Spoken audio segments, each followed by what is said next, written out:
Hi, pilgrims. In case you couldn't tell by my decor right there, it is Christmas. And I want to wish you all a Merry Christmas. And I'm going to teach you a little bit of something. It's a Christmas message, but it kind of applies all year round. It's about Jesus's threefold ministry. And what I mean by that is, if you look in the Old Testament, there were only two groups of people that would be anointed with oil and given the power of the Holy Spirit. You had the prophets, you had the king, and you had the high priest. Jesus Christ fulfilled all of these three roles. If you're familiar with philosophy at all, Jesus kind of takes the role of Plato's chair. He represents truth itself in the highest degree. He represents, the role of a king in the highest degree. He represents a shepherd. It's just there's a lot of titles that are applied to him. And three that all go together would be that'd be the threefold ministry: prophet, king, priest. And so, if you jump over to Matthew 2, verse 11, the wise men, after coming into the house, they saw the child with Mary his mother, and they fell to the ground and worshipped him. Then opening their treasures, they presented him gifts of gold, frankincense, and myrrh. All three of these gifts represent aspects of Jesus' threefold ministry. You have gold, that's a gift fit for a king, and Jesus, he's the King of Kings. You have frankincense, which was meant for the high priest. Jesus is our greater high priest. And you have myrrh, fit for someone who is about to die. It prophesied Jesus' death, and it also showcased the fate of most of the prophets in the Old Testament, martyrdom. And so, in Jesus, all three of these gifts show an aspect of his threefold ministry. Now, you might say, well, where in the Bible, is he ever called a prophet or a king or a high priest?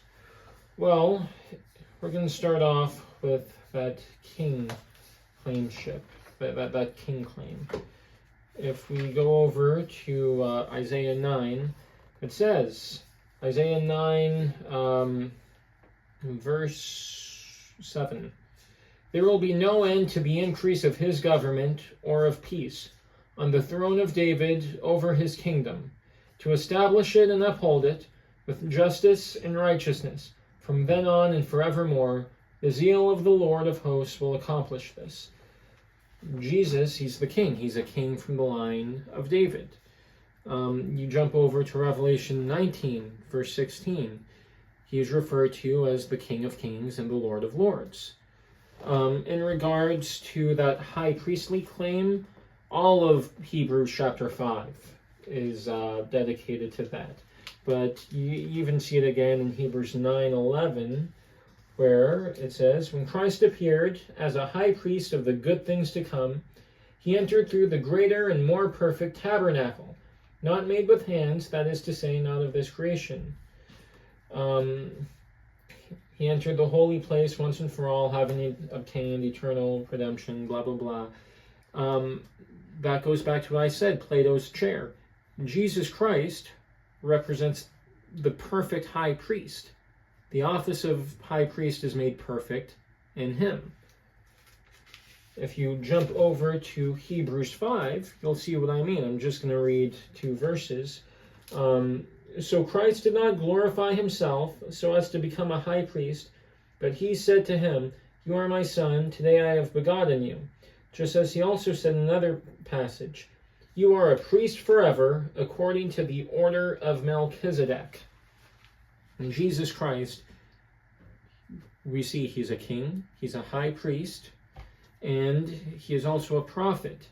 In Matthew 13:57, Jesus, his hometown of Nazareth, tries to kill him, and he says, "A prophet is not welcome in his own hometown or in his own household." He's quoting the prophet Jeremiah, who, like Jesus, was not believed by his own family, and his own hometown tried to kill him. You see in Matthew 21, 11, the crowds, they gather around and they refer to Jesus as a prophet. And again, in chapter Matthew 21:46, the Pharisees wanted to kill Jesus, but they couldn't because they feared the people who considered him a prophet. And with that, you might notice I'm wearing a little Lord of the Rings shirt. I've got little Frodo right here. Little fun fact. In Lord of the Rings, J.R.R. Tolkien, he was a Christian. He helped convert C.S. Lewis to Christianity. And while he wasn't as blatant as Lewis was in Narnia with pushing Christian themes, a lot of his Christianity bled through, and he even admitted as such that the first draft of Lord of the Rings was subconsciously Catholic, and then the second draft, he purposely inserted Christianity into it. And so with that, Gandalf, right here, little Gandalf, he takes the role of the prophet. He sets Frodo on his journey, and he dies and he comes back to life again, and he's always performing all of these miracles, right? Frodo takes the position of this guy right here. He's the high priest. He carries the burden, the sin of all of the world, takes it up to Mount Doom and destroys it. He carries the burden for the people. And then Aragorn, I don't have anything to point him out to you, but Aragorn most famously represents the king. He's the high king. In fact, he's the return of the king.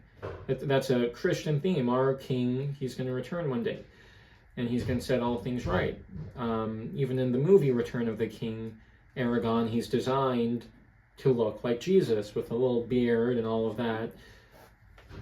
And so that's just a little bit of Christianity bleeding through Lord of the Rings for you all right there. Now, let's get back to those gifts. We talked about frankincense, we talked about incense and myrrh, we talked about gold. It did not end with myrrh. It did not end with Jesus' burial. In fact, we're even shown in the Gospels that the myrrh that was given at Jesus' birth was used to embalm him once he died. But that didn't mean his end. He rose 3 days later. God accepted the sacrifice of our better, superior high king, our better, superior chief priest. Our king's reign is everlasting and without end.